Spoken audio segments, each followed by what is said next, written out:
I trusted him with my deepest secrets, and he turned him into a bestseller, only slightly changing the names. My grief, my marriage, my sister's addiction, sliced into neat little chapters he called case studies. You know that numb electric feeling you get when you realize you've been robbed by someone who watched you set the code on your safe? That was me the day I stood in the aisle of Barnes & Noble with his book in my hands and recognized my own life on page 32. If you're ready for this journey, make sure you hit that subscribe button and give this a like so you don't miss the updates. And let me know in the comments what city you're watching from. It's always lovely to see where everyone is. I'm Carol, 65, a retired high school English teacher who still can't resist correcting the grammar on local restaurant menus. I bake when I'm stressed, water my houseplants like they're grandchildren, and I had a therapist I thought was on my side. Thought being the operative word. Let me back up a little. 2 years after my husband, Dave, died, heart attack on a Tuesday, because death is disrespectful like that, I finally admitted I wasn't fine. That was our family's favorite word. You good? I'm fine. We said it like a spell, as if it could ward off the ache. It didn't. Grief is needy and persistent, like a toddler tugging your sleeve. So I went looking for help and found Dr. Marcus Hale. Gray temples, cardigan with elbow patches, the kind of man every suburban book club would describe as distinguished. His website promised compassion. His degrees were lined up like soldiers on his office wall. He had a little ceramic bowl of peppermint candies on the table between us. It all looked so official and soothing that I exhaled for the first time in months. Marcus had the voice for it, too. Low and warm, a radio FM at midnight. He asked permission before he asked questions. He nodded in the encouraging therapist nod. For a long time I cried, and he handed me tissues.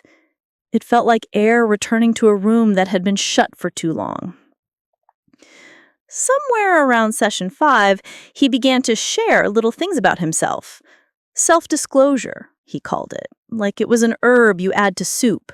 Small sprinkles. He told me he liked running by the river at dawn, which, fine. He told me his mother had been a bit much growing up. Also fine. Therapists are people too. But then there was the day he joked, half under his breath, half in that confiding tone, that he wished the IRS were as forgiving as therapists are, followed by a story about how he'd learned from an accountant friend that there were ways to make a Schedule C sing. He smiled when he said it, that particular smile men sometimes wear when they test whether you're the kind of woman who will laugh along. I didn't laugh. I filed it away under not my business, like the mysterious leftovers that appear in the workroom fridge. We were there for my pain, not his taxes. With him, I talked about the complicated parts of losing Dave. The relief that no one wants to admit. You can love someone and still feel released now and then from the daily discipline of loving them. The guilt, the quiet. I talked about my sister, who pilfered our mother's jewelry right after the funeral and then swore she was only holding it for safekeeping. I talked about my son Joel, who lives in Denver and calls every Sunday like it's a government holiday. I told Marcus the stories that keep a woman my age up at night. I thought I was safe. I had confidentiality in my corner, glittering like a shield. The sessions helped. I cried less. I slept more. I stopped leaving the TV on all night just to have voices in the house. I went back to water aerobics with the ladies who wear neon swim caps. My life righted itself like a boat after a wake. And then came the book. I didn't know he was writing it. He never mentioned it, not once in 2 years of thumbed tissues and peppermint bowls and invoices slid across the table. I found out because my friend Denise sent me a link late one Thursday. Your therapist is on the news. She added 3 exclamation points because Denise believes punctuation can summon joy. I clicked. There he was on morning show, perched on a white couch, a host gushing about his breathtaking insight into modern grief. The cover flashed on the screen, Unspoken Rivers. His byline, Dr. Marcus Hale, Ph.D. I froze. My therapist was on TV like a minor celebrity who'd wandered out of my living room. Curiosity is a sticky little thing. I went to the bookstore just to look. I told myself I'd skim a chapter, maybe two. He'd kept it anonymous, right? He's a professional. He knows the rules. I didn't get past the introduction before my stomach dropped. He described a woman in her 60s who wore a silver bracelet engraved with the coordinates of the lake house where she spread her husband's ashes. That bracelet was on my wrist as I stood there. He wrote about her sister taking their mother's cabochon opal ring after the funeral. He mentioned a son in a mountain time zone who calls on Sundays. I closed the book and pressed it to my chest like I could smother the words. Then I opened it again and flipped to the table of contents. Chapter 4, Opal. Chapter 10, Coordinates. He changed my name. His Carol became Clara. How creative. But everything else felt like someone had been hiding in my vents. At home, I read the book sitting at my kitchen table. The same table where I eat my solitary toast, where I watch the oak tree across the street toss its leaves like confetti every fall. I highlighted passages with the same pen I used to grade essays, a reflex I didn't know I still had. My book was bleeding neon. He didn't get every detail right. He moved the lake house from Michigan to Maine. He changed my son's job. He twisted my sister into a character I barely recognized. Less mean, more tragic in that literary way certain men prefer their women to be. He liked me better when he could make me look like a candle flickering nobly in the wind, but the skeleton was mine. When I caught my breath, I emailed his office. His assistant, technically, a woman named Bree who signed her messages with a daisy emoji. I asked for a call. I wrote, I am concerned about material in Dr. Hale's book that appears to reference confidential information from our sessions. Nothing. I called. Bree said he was on tour and would get back to me. Tour. Like my therapist was a band. I started to Google. HIPAA is narrower than most people think when it comes to private practice therapists who don't bill insurance. Oh, I learned that the hard way. But ethics aren't. Psychologists have codes, boards, licenses. You aren't supposed to take someone's pain, shake it like a snow globe, and sell it for $29.99 hardcover. I'm a teacher. Give me something confusing and I'll give you a color-coded binder. I opened a new one and wrote on the spine in my blocky capitals, Hale. Then I got to work. I printed our appointment invoices, my emails, my session notes. Yes, I kept some. Old habits die slow. My book was bleeding neon. It wasn't just me. That was the next punch. There were at least 3 other case studies in his book that read like they were just one step removed from specific people I'd seen in his waiting room. The young woman with the cherry red tote bag who always left puffy-eyed and refused the mints. The nervous man in a navy blazer who took his wedding ring off and put it on again while he waited. He hadn't blended stories. He'd thinned them like soup and served them again with new garnish. So what do you do when the man who taught you to breathe uses your breath to blow out his candles? You start quietly. You write letters that aren't furious, even though you are. You call the state licensing board and ask what unprofessional conduct means in their language.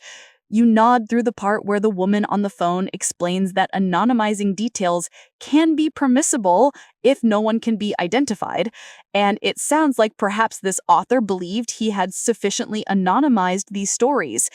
And you say thank you, even as you feel something inside you harden into a little glass marble. You contact a lawyer a friend recommends, pro bono, retired, cranky as a toe stub and funny, who says, if we can show that people who know you could recognize you, it gets interesting. Meanwhile, the world loves his book. People eat up grief when it's served like a poem. Reviewers used phrases like breathtaking candor and courageous truth-telling. He strutted through interviews saying he wanted to do voice to the voiceless, and I sat in my robe with my coffee and said to my cat, "I have a voice, Marcus." The cat blinked as if to say, "Me too." I didn't go scorched earth. I'm not 25. I've learned that mess splashes. Instead, I tightened my ponytail and got methodical. I wrote to his publisher's ethics review address. Yes, they have one. I attached to my binder pages, scanned, redacted, my annotations in the margins. I kept my tone like a teacher writing to a parent about a cheating incident, firm, factual, unamused. I sent a certified copy to his professional board, and then I waited, not because I'm patient, but because big stones roll slow. Here's where you learn something about me. I can be two women at once.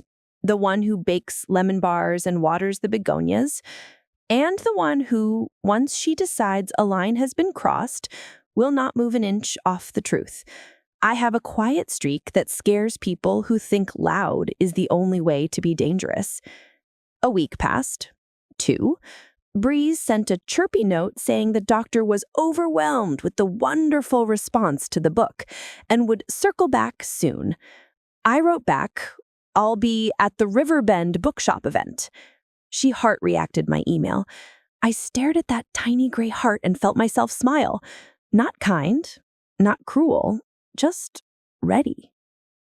Riverbend holds their signings in the back, where the floor creaks and the air smells like paperbacks and dust. The audience was mostly women, half of them with the same soft grief you learn to spot if you've worn it. Marcus took the little stage in a jacket that probably had its own publicist. He read a passage from the chapter that used to be my marriage.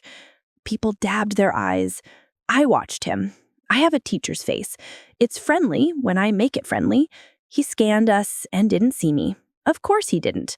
Men like him are magicians who only see volunteers when they need them. Then came the Q&A. People asked about healing, about rituals. He talked about lighting candles and writing letters to the dead. He used words like hold space, which always sounds to me like something you do with a moving truck. He was about to close when I raised my hand and gave him the smile I used on 9th graders right before I handed back a pop quiz. "Yes, you," he said, pointing, "in the teal scarf." Oh, I love a teal scarf. I stood. "Dr. Hale," I said, with that slow, friendly voice we use in the South when we're about to bless someone's heart into confetti. I wrote about the coordinates bracelet. I have one just like it. I lifted my wrist. Heads turned. You wrote about an opal ring that went missing after a funeral. That happened to me. You changed names, of course. I paused and let quiet settle the way it does before a summer storm. But I noticed you didn't include a chapter about the time you told me you cheated the IRS. Why is that? Silence is a funny creature. It has texture. In that room, it felt like everyone had just bitten into an olive with a pit they weren't expecting. Marcus blinked. Twice. Smiled. Not his TV smile. Something tighter. He said, "I think you must be mistaken. The book is a composite of many experiences, anonymized to protect privacy."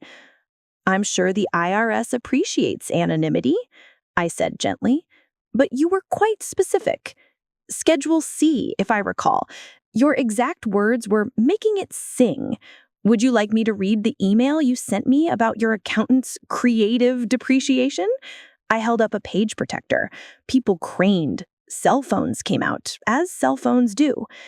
And I could feel all the women in that room, the ones who'd told their own secrets into tidy couches, go very still. He laughed then, a little brittle. "Ma'am, I would never." I spoke over him the way men have spoken over women in every meeting I ever sat in. "You told me you categorized personal travel as educational conferences and deducted your writing retreat at Lake Arrowhead even though you never wrote there. You told me that because you wanted me to feel like we were friends. Confession for confession. Remember? Self-disclosure." His jaw set. He glanced at the store manager. The store manager pretended to be a potted plant. A woman in the second row asked, "Is that legal?" Another voice, "Is she in the book?" Someone whispered, "Turn on the live." My heart pounded. Not fear exactly. More like the thrill of stepping into a lane you'd been told wasn't yours and discovering you could run just fine. All I did was tilt my head and wait. And just when he thought he had me backed into a corner, he forgot who he was dealing with. Stick with me because you'll want to see how this plays out. Marcus tried to move on. "Thank you for your comment," he said, the way people thank planes for their service when they clap at landings. "Next question." But the room had shifted. The women weren't teary. They were alert. A journalist near the back, yes, someone had the sense to be there, asked whether any patients had given explicit permission for their stories. Marcus said, "I never use patient material." And I held up the page again. Let him lie to my face while 3 iPhones recorded. He hurried through the signing. His signature, Marcus, with an extravagant M, slashed across title pages. When I reached the front, I slid the second copy I'd bought toward him. He looked up and recognition flickered. It shouldn't have felt good. It did. He wrote, "To Clara," the first time, and had to scratch it out. I said, "Conversational as a recipe swap." "The board has my packet. Your publisher, too. If you'd like a copy, I'll email Bree. I don't keep secrets for men who sell them." He pushed the book back toward me.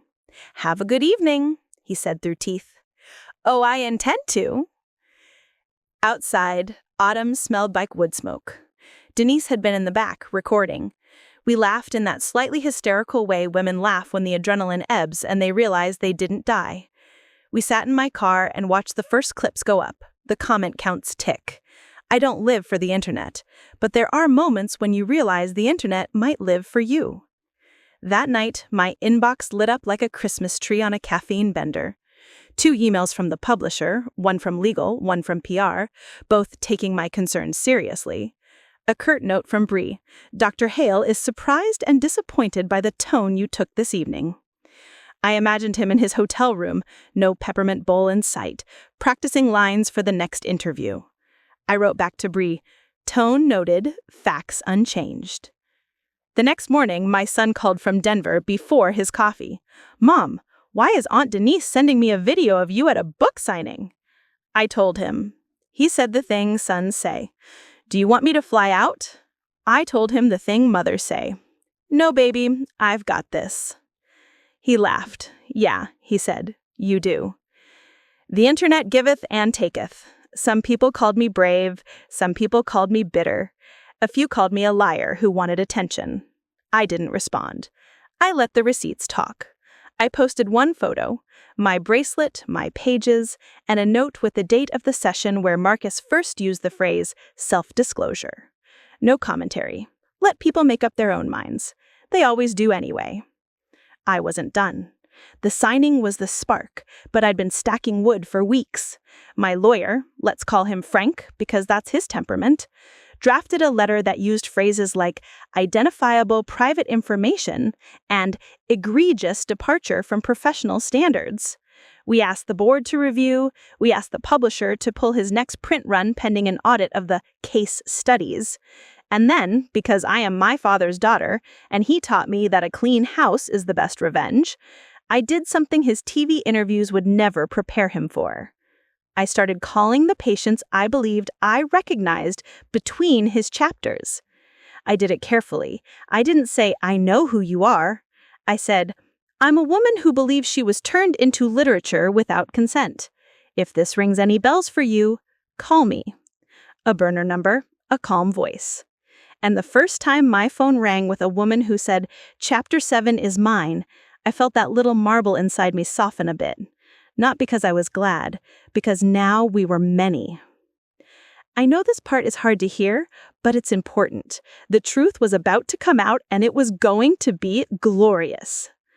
By the end of that week, I had 4 women and 1 man willing to sign statements. Carefully written, vetted by Frank, cataloged in the binder that was now 2 inches thick. Each of us had a detail the others didn't. Puzzle pieces. The man remembered the exact phrase Marcus had used to describe his panic attacks: wolves at the door. It was right there, chapter 3. One woman had an email reminding her of a rescheduled appointment because Marcus had to record a podcast. The date matched a public interview in which he talked about writing the book. I sent the packet. Board, publisher, a friendly journalist who DM'd me, polite cover letter, no exclamation points. Then I waited again, watering my begonias, frosting the lemon bars, feeding the cat. People think revenge is dramatic. Mostly, it's chores. That's when I learned the funniest part. Not ha-ha funny, cosmic irony funny. The publisher wanted to cooperate fully. The board wanted to review promptly. But the quickest response came from a third direction after an anonymous tip line. What a world.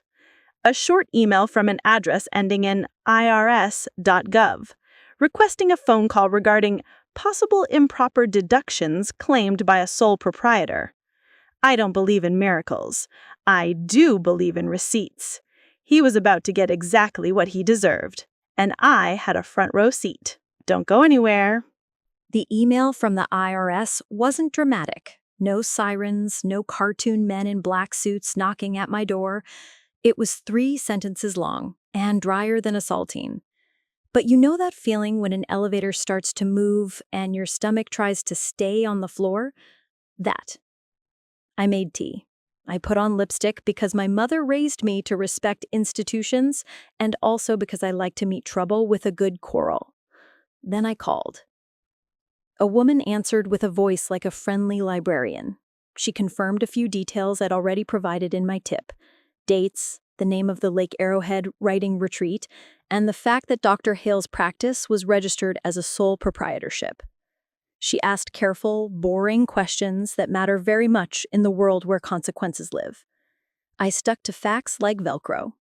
When we hung up, I sat very still on my couch and listened to the refrigerator hum. I thought about the day I'd started therapy with Marcus and how he'd taught me grounding techniques. Find 5 things you can see, 4 things you can touch, 3 you can hear. Hear this, I said into my quiet house. Justice, coming. By then, the book signing clip had done its laps around the internet. My friend Denise told me I was trending locally, whatever that means for a woman who buys bulk cereal and remembers when maps were made of paper. The comments were a mix. Love, disbelief, trolling, women telling other women they believed them. I steered clear, except to post one sober update. Letters sent, board notified, publisher responding. Please be kind to one another. I pinned it and went back to my binder. Meanwhile, the publisher's PR rep, call her Madison, she had the brisk tone of someone who drinks dinner through a green straw, asked to set up a video call. I wore a navy cardigan and pearls I inherited from my grandmother because I intended to be as ungotcha as humanly possible. Madison appeared with a legal counsel square beside her, gray suit, microscopic tie pattern. They thanked me for bringing this to our attention as if I'd found a typo, not their golden boy's ethical sinkhole. I smiled pleasantly and shared my screen. I walked them through the pages. Screenshots of my emails to the office, invoices with dates that matched passages, the bracelet detail, the opal ring, the exact language he'd used about the IRS in a session note I typed up that night because I'd gone home feeling itchy. You know when a thing isn't right, even when you can't say why? My teacher brain had kept that particular page in the odd pile I keep in the back of my head. I finished with the statements from the 4 women and 1 man who'd recognized themselves. Madison did the corporate version of blanching. Her voice got sweeter and her questions got shorter. Legal counsel used a lot of alleged and claims, which I expected. He ended with, "We'll need to conduct an internal review, which may involve contacting Dr. Hale for his perspective." I nodded. "Of course," I said, "and you'll want to ask him for the signed consents for each of these chapters." The lawyer's mouth twitched like a rabbit sensing foxes. "We aren't aware of any signed consents at this time." "Ah," I said, "then your awareness is starting to catch up." We ended on a decent note. They'd pause promotional activities pending review. In publishing, that's code for the balloon is leaking air. I close my laptop, set it on the placemat I use as a mouse pad because I am a woman of habits, and allowed myself one small fist pump in the privacy of my kitchen. Here's what no one tells you about going after someone who wronged you. It looks like errands. I dropped off certified mail at the post office. I refilled the bird feeder. I made a lasagna for my neighbor recovering from hip surgery. I sent a measured note to the bookstore where I'd asked my infamous question, thanking them for hosting and saying I hoped staff hadn't caught any flack. The manager replied with a gif of a woman fanning herself and the line, "That was the most exciting Wednesday we've had since the midnight release of Harry Potter."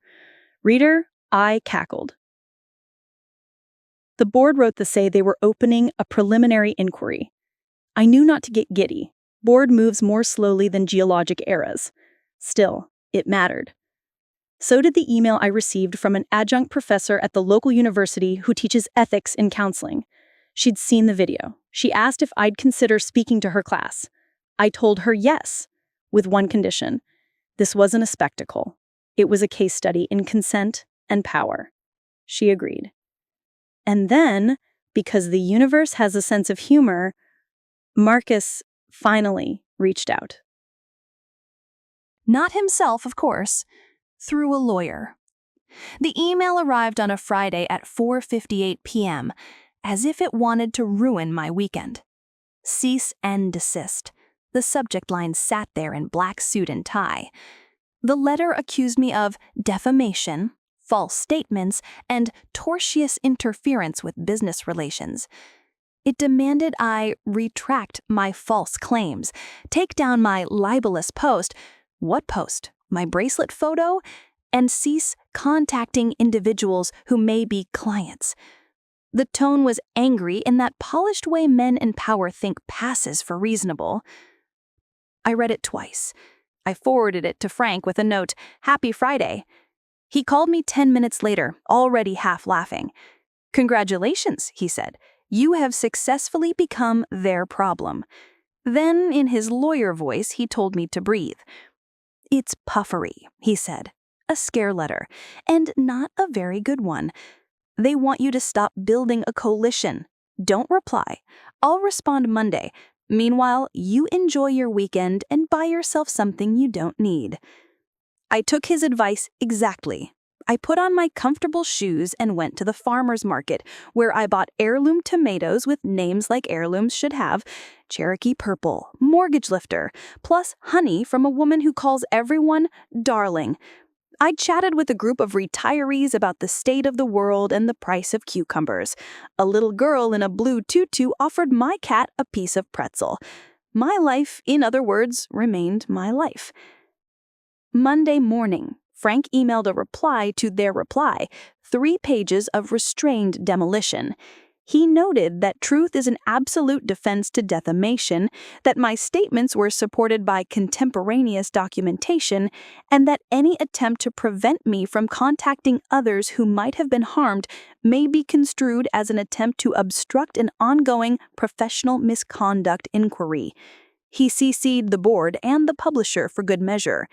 He closed with, "Should your client wish to provide copies of signed, informed consent forms authorizing publication of identifiable clinical material, we will review them promptly." Silence on their end. I pictured Marcus reading that email in the soft light of a hotel lamp, his sweater folded by some assistant who calls him Doctor with a capital D. I hoped it curdled his coffee. A week later, the publisher updated me. They had temporarily suspended the ebook while they reviewed potentially sensitive passages. That sentence was better than any cake I could have baked. In modern publishing, the ebook is the artery. When it closes, the blood stops moving. "Mom," my son texted because he had alerts on, "you took his book off Kindle. You're Marie Kondoing a man." I sent back a string of knife and sparkle emojis, which he said made me look unhinged. I told him I was feisty, not unhinged. "Big difference," I typed. He replied with a heart. The auxiliary stories kept finding me. A woman named Trish called from a number in my state and told me Chapter 9 was her, the childhood story, the dog, the barn.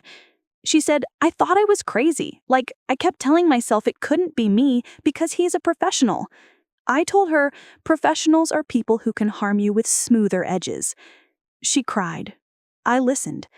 I added her careful statement to the binder with a fresh tab, Trish, barn. I did the same for another woman who recognized a turn of phrase that only her late grandmother used, which somehow made me angrier than anything else.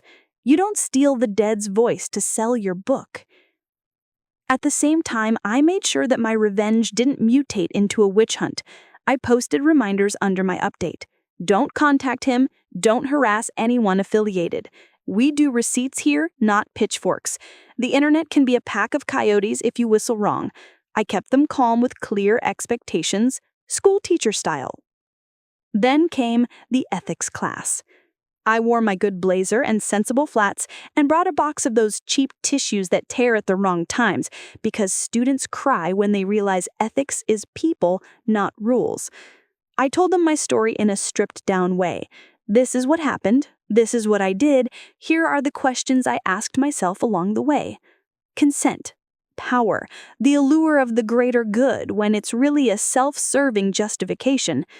He told the world he was amplifying the voiceless, and then he stole our voices to do it. The room was so quiet you could hear a pen click 3 rows back. A young man raised his hand and asked, Do you think he started with good intentions? I thought about it and said, maybe. Or maybe he started with ambition and told himself the rest was fine because he'd changed the names. It doesn't matter. Good intentions don't entitle you to other people's lives.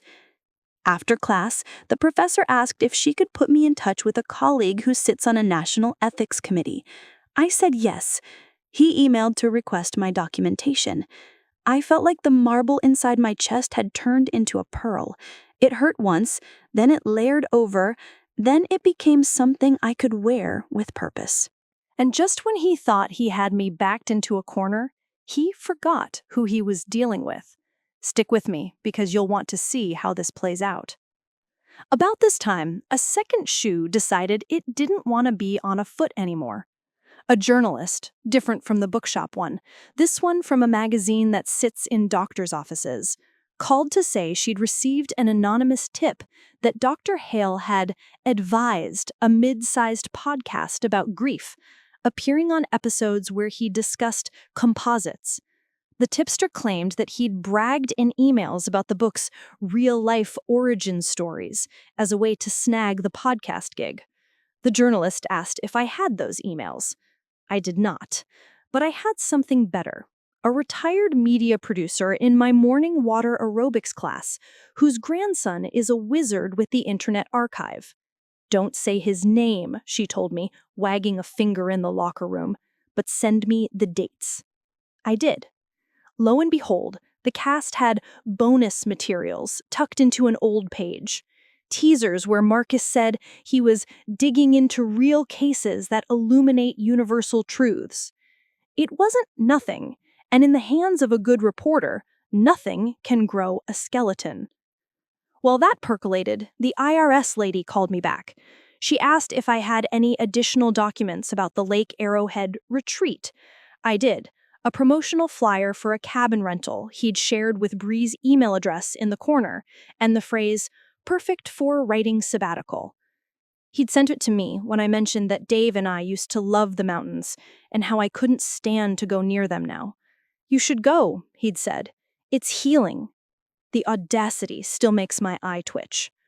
The agent thanked me. She asked about dates. She asked if there were other business trips he'd mentioned during sessions.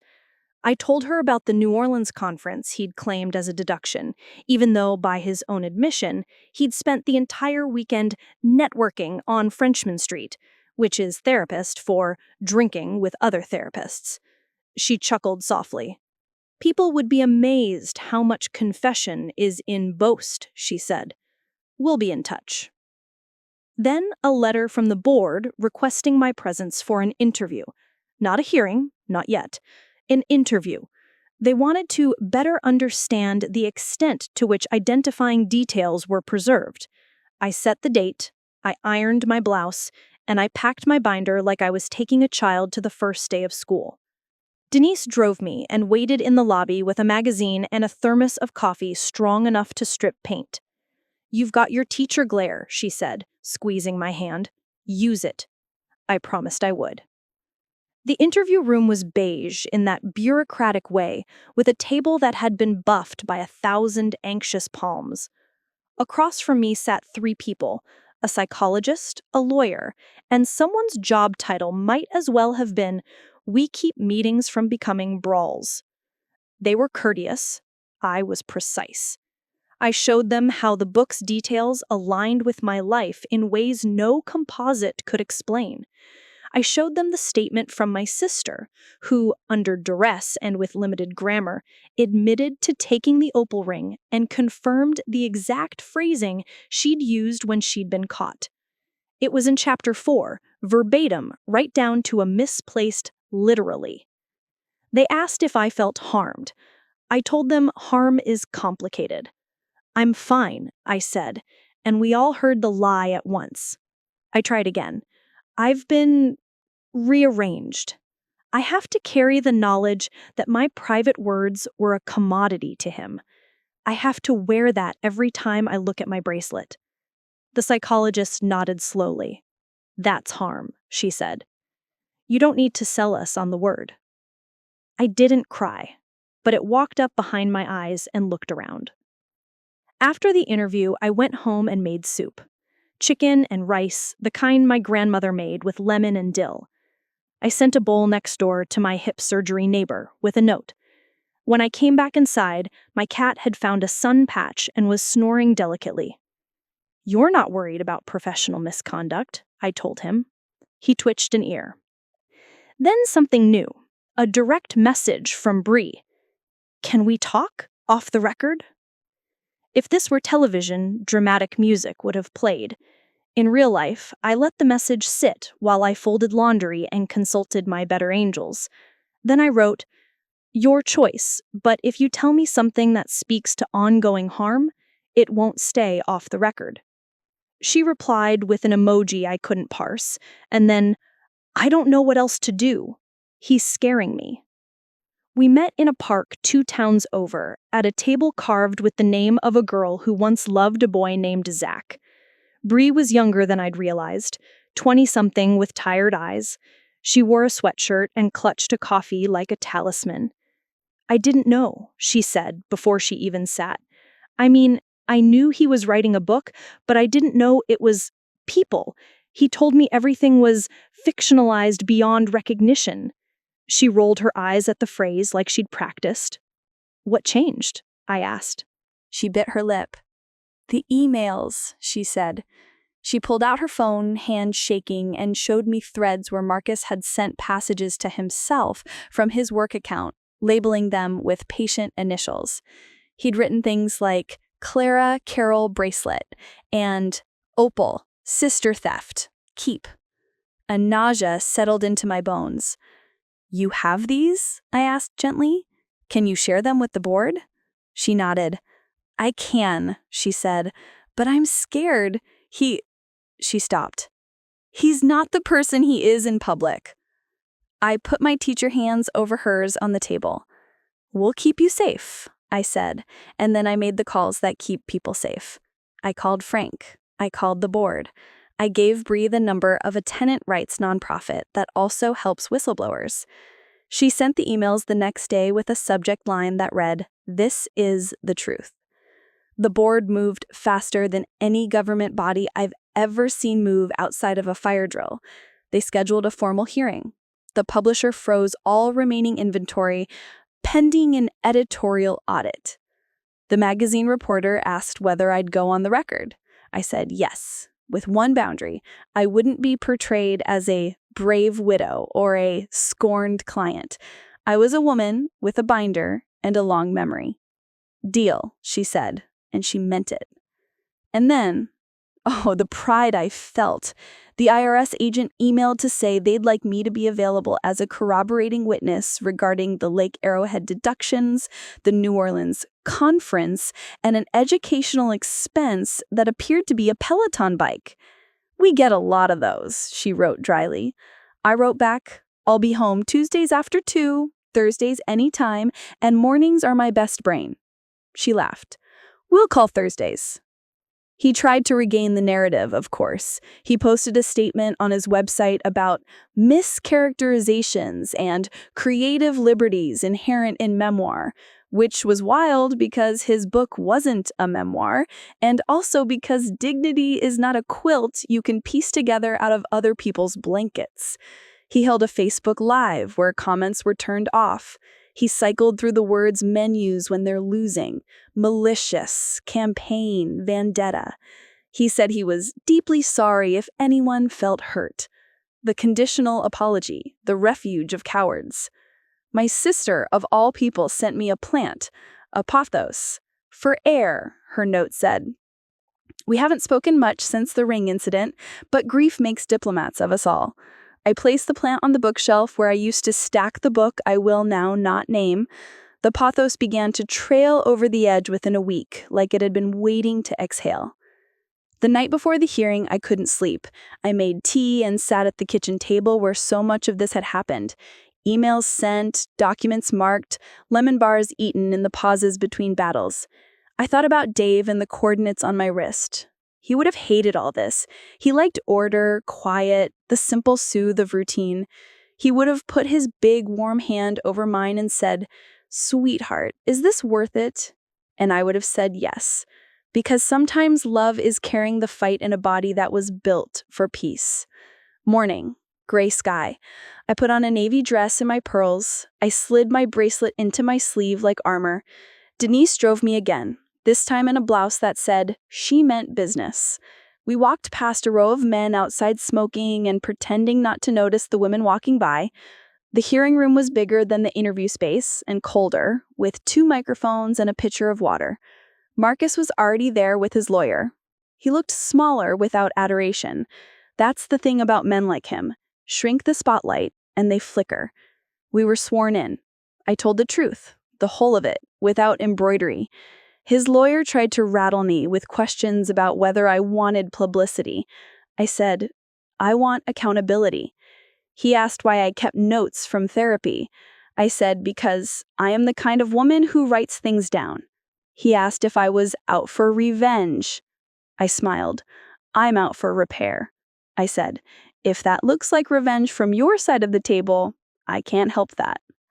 Then Bree, the bravest person in the room, testified. She read the subject lines aloud.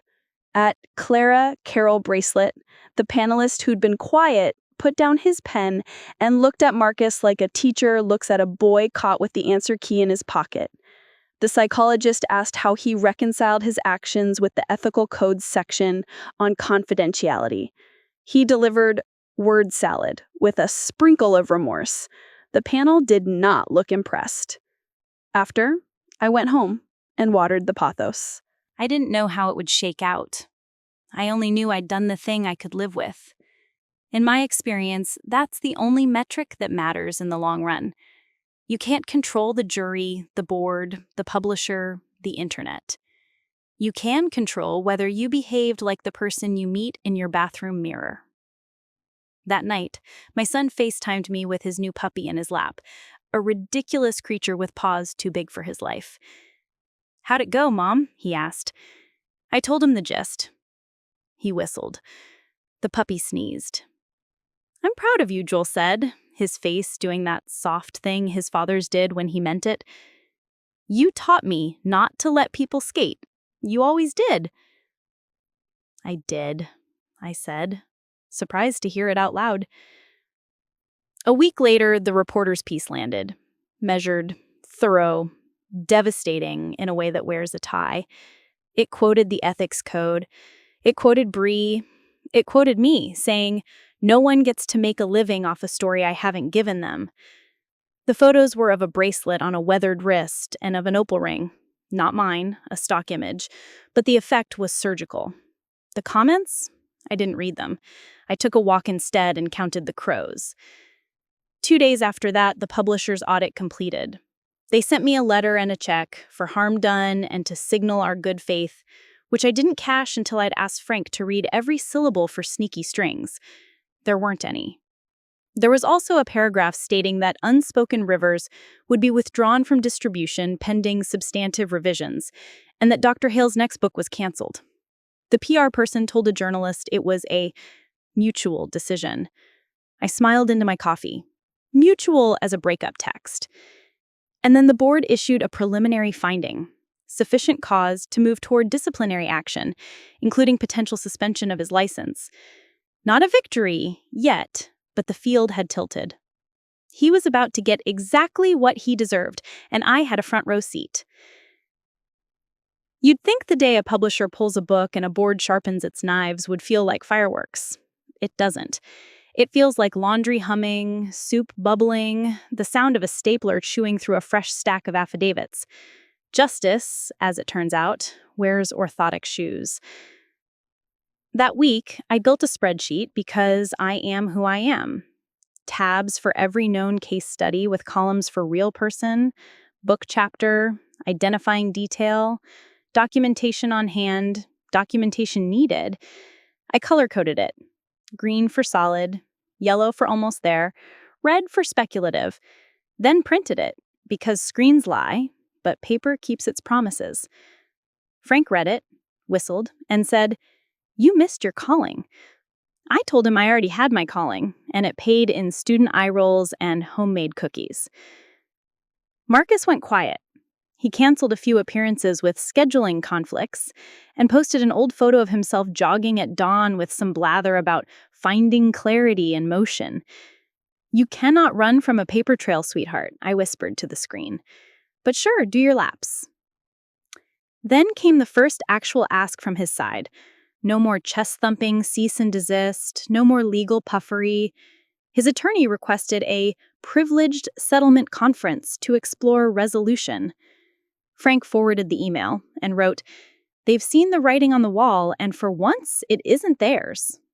I made coffee strong enough to grow chest hair, and we strategized at my kitchen table. "Here's what they'll want," Frank said. "Money with a muzzle. They'll dangle a number and a non-disclosure agreement the size of Nebraska." "And here's what I want," I said. "Accountability, protection for anyone else he hurt, and the ability to tell the truth. Money can come along for the ride. Wear a hat and keep quiet." Frank grinned. "Remind me never to be on the wrong side of you." I told him to put that in writing. The conference was held at one of those office suites with rented gravitas. Art that looks expensive because it's oversized, free LaCroix in a glass front fridge. On their side, Marcus, pale but trying for stoic, his lighter in a gray suit with a tie that screamed, "I bill in 6-minute increments." A practice malpractice insurer, and a PR woman who wore a blouse the precise color of a bruise. On ours, Frank, who brought the calm energy of a Midwestern tornado siren, steady until it isn't, me, in navy again, pearls again, hair back, and Denise, not in the room, but on call, ready to send documents if we needed them. They opened with, "We're here in good faith." And I thought, you didn't bring that to my sessions. But I smiled anyway because my mother's ghost has opinions about manners. They said a number. It was a car, not a house. A nice car, sure. Leather seats, a sunroof you'd forget to close before a storm. And then they slid over the NDA like a magician revealing a snake from a handkerchief. The words mutual non-disparagement twinkled there like a lure in murky water. They wanted silence.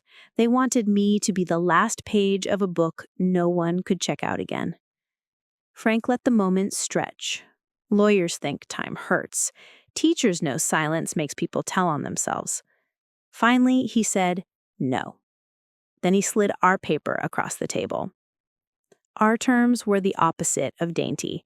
A public apology, no weasel words, no if you felt, no creative liberties.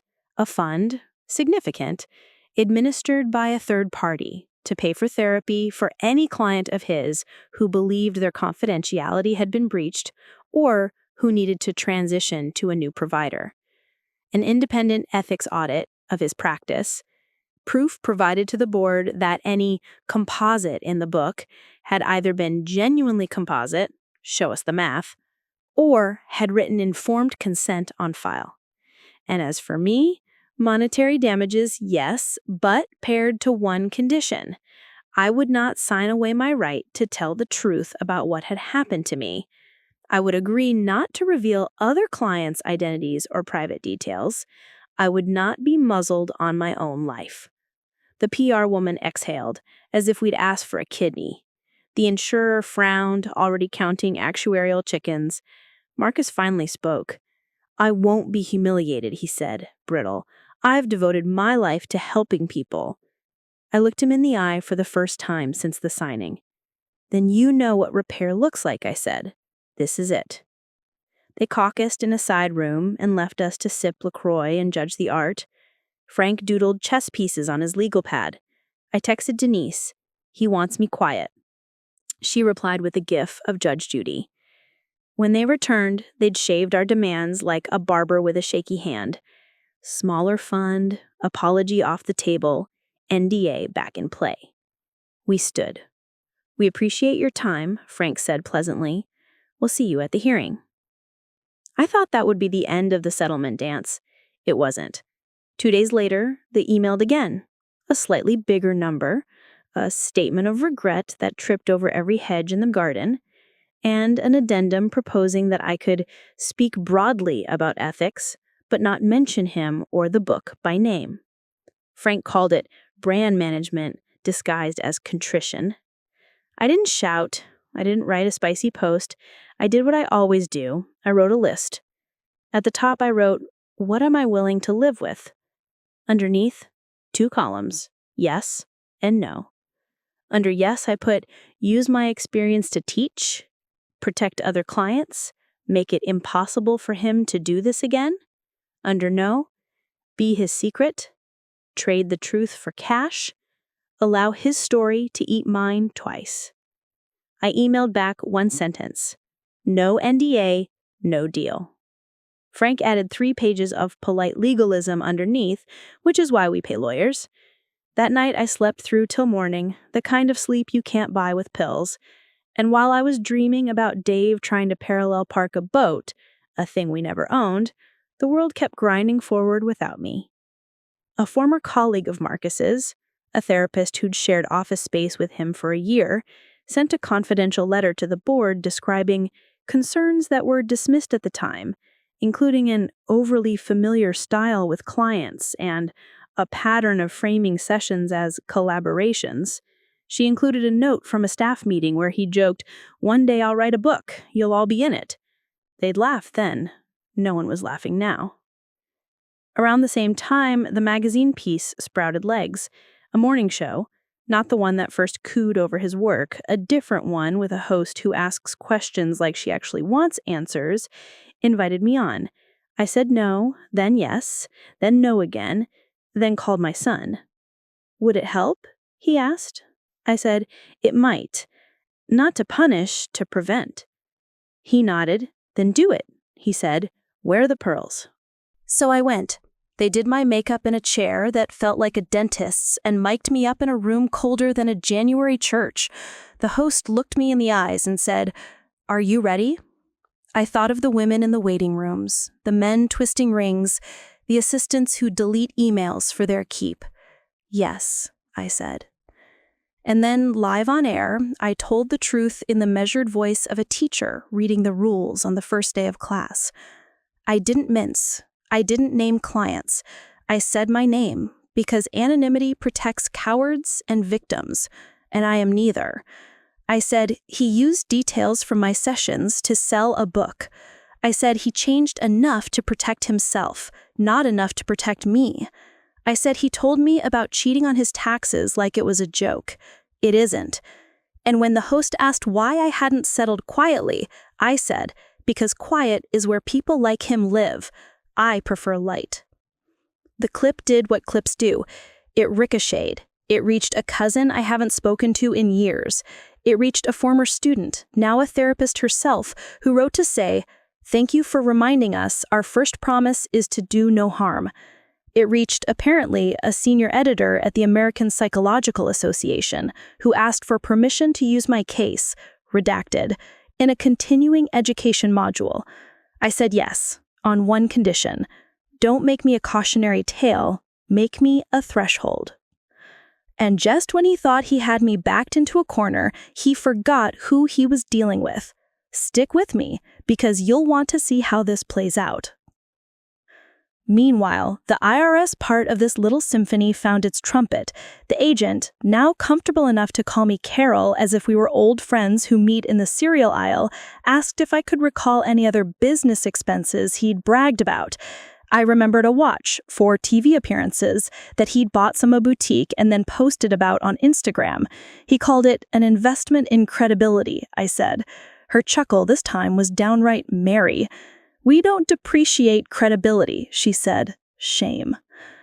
A week later, Marcus blinked. He posted a note, not an apology, I know what those look like, announcing he would be stepping back from clinical work to focus on writing and speaking. He framed it as growth. I read it as a retreat. The board date wormed. The publisher had closed his spigot, and the IRS lady was assembling a file with more tabs than my binder. He was moving his chess pieces onto a checkers board and hoping no one would notice. Then something I didn't expect. My sister called. The opal ring sister. She's the family raccoon. Shiny object lover, terrible boundaries, would probably eat out of your trash if you let her. We've been frosty. But her name, well, the name he gave her, was in that book, and I'd sent her statement to the board. She said, "You made me look worse than I was," without a hello.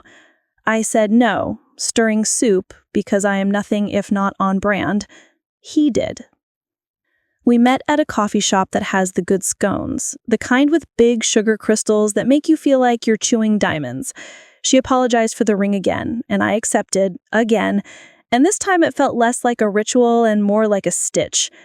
Then she told me something I hadn't known. She'd seen Marcus once too. A single session years ago, after a bad breakup. He told me I was courageous for leaving first, she said, rolling her eyes. It was like being complimented by a motivational poster. She paused. I think he remembered me when you started seeing him. I think that's why he liked the ring story. It made me look interesting. I stared at her. This wasn't the twist. I promised I'd save that, but it was a splinter that shifted. He'd known my family before he knew me, even for an hour. In the hands of someone with boundaries, that's a footnote.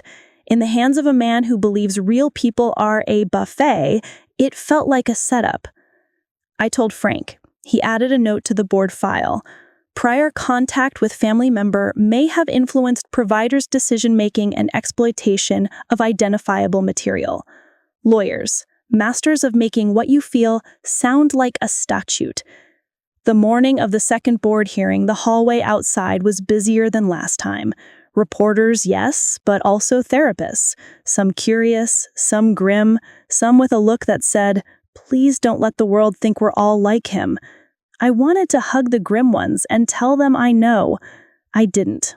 I saved my arms for the fight. Bree testified again, this time with emails the board had subpoenaed directly from his account.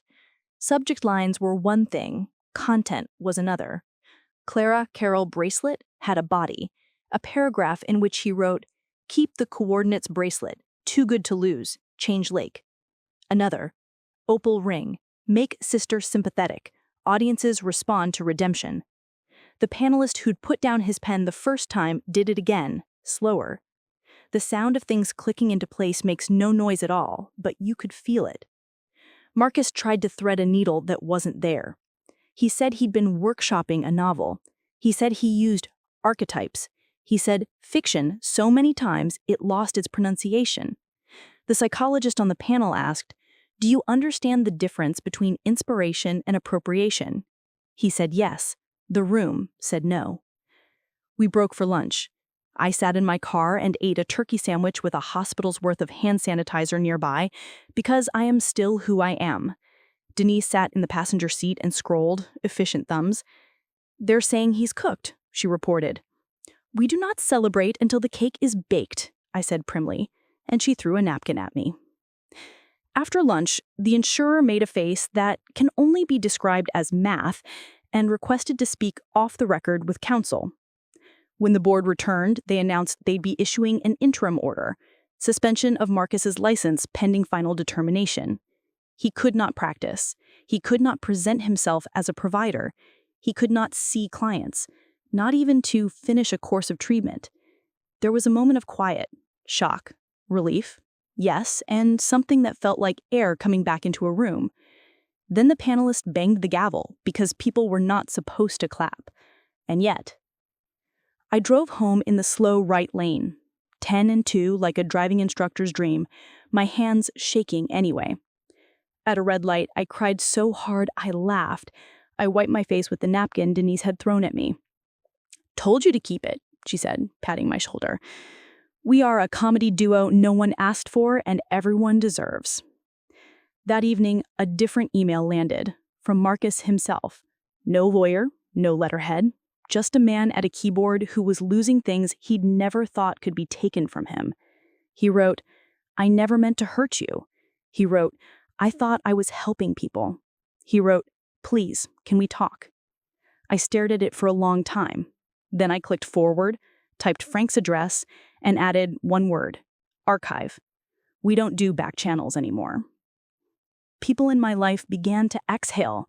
The water aerobics ladies brought me flowers that looked like fireworks.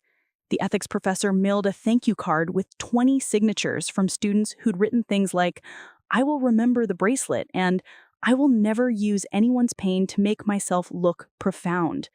My neighbor with the hip replacement shuffled over with cookies she'd bought and put on a plate as if she'd baked them. Bless her. My son sent me a 3-word text. Proud, proud, proud. That night, I took off my bracelet, rubbed lotion into the skin where the rest rests, and put it back on. I took the book, that stupid book that had colonized my shelves until the publisher had to shoot it and drag it into a pit, and I boxed it up with all my sticky notes. Evidence is precious, even when ugly. I labeled the box with a date and moved it to the attic. The next morning, Bree sent me a photo of a printed apology draft she'd found in a trash folder before it got there. A real apology, not the one they'd tried to serve me with the NDA. It started with the words, "I did this." It was 3 paragraphs, and it wasn't polished. That's how I knew he'd written it himself before fear and PR got involved. The final line, "It's hard for me to admit because it paints a bad picture of how little I considered you as a person. I am sorry for thinking your life was mine to use." When I read it, I didn't feel vindicated like I imagined I might. I felt tired. Tired and, if I'm honest, a little sad for the man who could have chosen to be decent and chose to be adored instead. Here's the part where I tell you the thing I'd been saving, the one twist I promised was still warming in the oven, but that belongs to the last chapter, not this one. What I will tell you is this. The IRS lady scheduled our formal interview. The publisher wired the fund into an escrow managed by a nonprofit. Real money, real oversight. The board set a date for the final decision. And a small press in the Midwest, bless them, asked if I'd consider writing an essay about the ethics of telling other people's stories. I said yes. I said I'd do it for free on one condition. They'd also publish a companion piece from a therapist about how to avoid becoming a Marcus. "We have one," the editor said. "She's been waiting to say it for years." Before I signed off that day, I opened my spreadsheet and changed 3 yellows to green. Then I made myself a sandwich and ate it standing up, because sometimes you just do. The cat circled my ankles like a furry satellite, and I told him what I told Dave when the mortgage got paid off. We're getting there, baby. We're getting there. He was about to get exactly what he deserved, and I had a front row seat. Don't go anywhere. The morning the board was set to issue its final decision, the sky over my town looked scrubbed, September sunlight honest and plain. Denise picked me up with a thermos of coffee and a bag of pretzels because she believes in complex carbs as spiritual armor. I wore my navy dress, the one that had started to feel like a uniform, and the bracelet that started all of this. I slipped it under my sleeve the way you tuck a note into a child's lunch, for courage later. The building was one of those municipal mutts, half courthouse, half DMV, all carpet that eats sound. Reporters milled near the wall outlets, always hunting for the last charge. A few therapists I recognized from the ethics class nodded at me. I nodded back. Bree arrived in a blazer that didn't quite fit and a ponytail that meant business. She gave me a tiny wave like we were old friends passing at the grocery store. In a way, we were. Inside, the room felt colder than last time, the way rooms get just before something irreversible happens. The panel filed in with their folders and their faces that have learned how not to smile. Marcus sat at the opposite table with his lawyer. He looked tired in the way people look when they finally understand consequences are not theoretical. His hands were folded on the table like he was holding them down on purpose. The chair cleared her throat, shuffled her papers, and began to read. They spoke in paragraphs edged with citations, sections of the ethics code, statutory references that tasted like dust and Latinate endings. They used the phrase clear and convincing. They used egregious. They used continuing risk of harm. Then the chair looked up and said the thing that knocked the breath out of the room like a wave. It is the decision of this board that Dr. Hale's license be revoked, effective immediately. No suspension with a ladder back to virtue, no remedial education, no supervision period like a timeout. Revoked. The word you can hear like a door slamming. The rest came like dominoes. He was ineligible to apply for reinstatement for 5 years, and then only with proof of repair that would make a monk sweat. He was to complete ethics training, not the rubber stamp kind, and provide letters from clients who wished to be notified of the outcome. He was to refund unused prepaid sessions within 30 days. And while the board had no power over publishing, they strongly recommended that his publisher permanently withdraw the book unless and until clear, written consent existed for any identifiable material. A polite way of saying, "We see you." I didn't clap. No one clapped. The chair thanked us for our civility. I held very still, the way you do when a pain finally loosens and you're afraid to move in case it comes back. Denise pressed a pretzel into my palm like communion. We filed out. Bree came up to me in the hallway and whispered, "You did it." I shook my head. "We did it," I said. And then I did something I'd wanted to do since the first day in his waiting room. I asked her about her life outside of all this, her favorite coffee order, the plants on her windowsill. She told me about a ficus that refuses to die. Of course it won't. Ficuses have opinions. That should have been enough.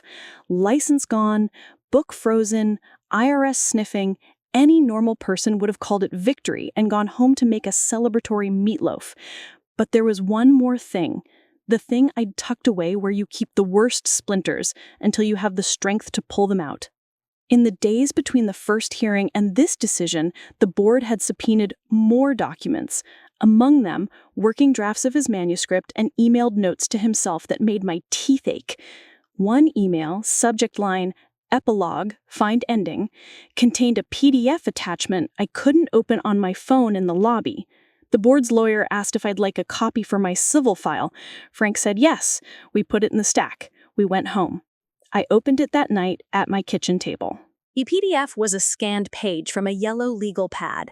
Marcus's handwriting, familiar from little notes he used to make mid-session, tumbled down the page. At the top, he'd written epilogue, her letter, closed with boots, line. And then, in black ink he hadn't bothered to disguise, he'd transcribed sentences from a letter I had written to Dave 2 years ago. The letter I read aloud in Marcus's office, hands shaking. The kind of letter you can only write once because your heart won't let you do it twice. Phrases I'd minced like herbs and sprinkled into that room alone. The house remembers the weight of your boots. The left-hand lamp flickers because you never took that bulb seriously. I am learning to sleep without your snore as metronome. They were there, copied, in his notes, labeled epilogue. I put my hands flat on the table. It felt like the moment in a storm when the power goes out. The air changes, and you become aware of every noise your house does not make. I had never given him a copy. I had never emailed it. I'd read it, and when I couldn't finish, I folded the letter back into my purse and went home to put it in the shoebox where I keep things that hurt and heal at the same time. The only way it could have been in his notes was if he'd jotted it down while I cried or written it after I left with the same hand he used to sign the invoices. That was when he used my story became he stole my words. Theft has degrees. This was a major. Frank, I said into my phone, my voice very steady because outraged women of a certain age can turn themselves to marble. He took my letter. He planned to use it as his epilogue. Frank didn't even cuss. He just said, "All right, then we make that count number 1. We sent the note to the publisher. We sent it to the board. Already had it, but now with a fluorescent arrow. We sent it to the IRS because if he'd claimed research for those sessions, we wanted them to know exactly what the research was. And Frank added an addendum to our civil claim that read like a sermon: misappropriation, unjust enrichment, intentional infliction, prima facie. He can do that from a swivel chair. Watching him put his foot down with commas is a delight. Madison from the publisher called me within the hour. Gone was the PR starch. "We are appalled," she said, forgetting to code it. They had pulled the book. Now they'd set about building an apology, not a press release, a real apology, signed and published, naming harm. I said I would not write it for them. She said she understood. "But if we draft something honest, will you tell us if it falls short?" I said yes, on one condition. Any apology wasn't just words. Money were the damages. A fund not just for therapy bills, but for time off, childcare, the messy human costs of repairing trust. They agreed. They wired a sum to the nonprofit we chose together, quietly, no ribbon cutting. The nonprofit set up a landing page that didn't include my name. All it asked was, "Do you need help? Tell us." Sometimes justice has to knock loudly. Sometimes it has to lay out sandwiches and chairs. Meanwhile, the IRS finished their dance. They are not showy dancers. Think square dance callers with a dry sense of humor. They sent a letter to Marcus, an assessment of back taxes, penalties, and interest that would give anyone hives. The Lake Arrowhead retreat was disallowed. The New Orleans conference evaporated. The Peloton educational equipment went back to being a bicycle in his living room. He had a right to appeal, of course. He waived it. Of all the things he decided to fight, that wasn't one. I found out about the tax settlement the way everyone finds out big news now. My phone lit up while I was in line at the pharmacy picking up vitamins I could have bought at the grocery store, but somehow the pharmacy vitamins feel more legitimate. Denise texted me a link with the message, "They got him." I closed my eyes and let my breath out slow. I bought gummy vitamins shaped like stars. They tasted like relief. And just when he thought he had me backed into a corner, he forgot who he was dealing with. Stick with me because you'll want to see how this plays out. He tried one more thing before the air went out of his balloon. He self-published a blog post, no comments allowed, about the dangers of public shaming. He used the words witch hunt. He said the book had been a love letter to the human spirit. I didn't respond. A friend sent me a screenshot. I deleted it. Sometimes the bravest thing you can do is not click. Days turned into 2 weeks. The phone rang less. I slept more. The pothos sent out a new runner in the direction of the window. Bree texted me a photo of the ficus. It still didn't match the pot, but it had new leaves. "Same," I wrote back. And then, one ordinary Tuesday, my mailbox held an envelope with a return address I recognized. The publisher. Inside, on thick paper that wanted to be taken seriously, was a statement that made me sit down on my front steps with the junk mail and the grocery flyers still in my lap. "An apology," the title said. It was signed by the editor-in-chief, countersigned by legal, and in a separate paragraph at the bottom, by Marcus himself. It named me, not by full legal name, not in a way that invited the internet to set up camp in my yard, but plainly, a client whose trust was violated. It named the harm without dressing it in academic language. It referenced the bracelet without being ghoulish. It said the book would remain out of print in its current form indefinitely, and it committed the company to changing its editorial practices, with the specifics listed like ingredients: documented consent for any clinical material, an ethics review when books promise composites, sensitivity readers not to prettify, but to pry at the seams where harm sneaks in. It ended, "We acknowledge that an apology does not repair harm. Our actions must." I read it twice. I read it to the pathos. I read it aloud like grace before a meal. Then I put it in a plastic sleeve and slid it into the binder that had turned into a chronicle. On the spine, I added an index card. Closure, partial. There was still the matter of the settlement. They had come back to us after the board's decision, not with a muzzle this time, but with a check and conditions that were about conduct, not silence. No defamation?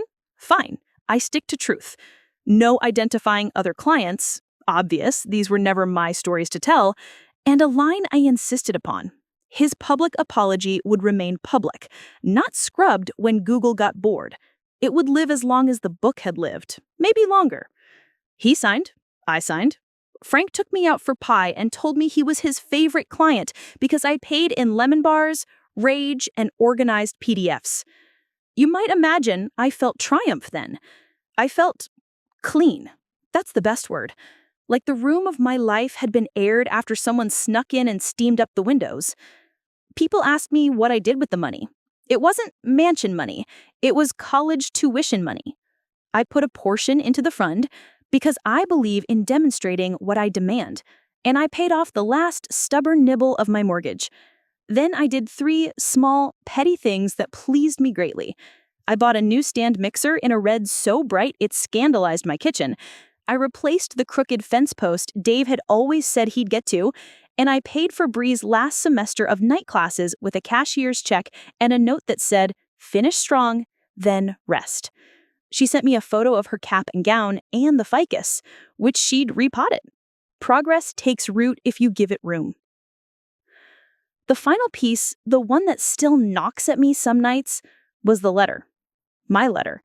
The plan to use it as his epilogue was the last straw, but it also offered me a choice. I could bury it deeper in the shoebox, let it become myth, or I could take it out into the light where it could not be used against me again. So, I made a choice. At the request of that small Midwestern press, and because I hadn't written anything long since college essays and it tickled me to try, I wrote an essay about the ethics of telling. I called it "The Weight of Boots." In it, I wrote the sentence I had promised I would never cede to anyone else. The house remembers the weight of your boots. I set it on my page, in my order, under my name, wrapped in context and consent. I sent the paste to the editor, and when she asked gently if I'd like to include the letter itself, I said no, not because I was afraid, but because sometimes the thing that heals you is not the spilling, it's the choosing. When the essay published, I took a stack to water aerobics like a proud grandmother with a wall at photographs. The ladies cheered in the echoey warmth of the pool room, their neon caps bobbing like little parakeets. One of them, the retired media producer who'd connected me to the Internet Archive wizard, read the last paragraph and said, "That's it! That's the tone we needed all pandemic." I laughed so hard my kickboard went rogue. Life shrank back down and then quietly expanded. I spoke to another ethics class, then a grief group led by a woman who brings paper plates and asks people to write down one thing they can carry and one they can put down. I started seeing a new therapist, a woman who took notes on a legal pad and flipped it face down when I cried. She asked, at the end of our first session, "Would you like me to say back what I heard, or would you like silence?" Reader, I chose silence and felt, for the first time in months, safe inside it. About 3 months after the board's decision, I was in my garden pulling out the last of the zinnias when a letter arrived with no return address and hand-stamped postage like a child's project.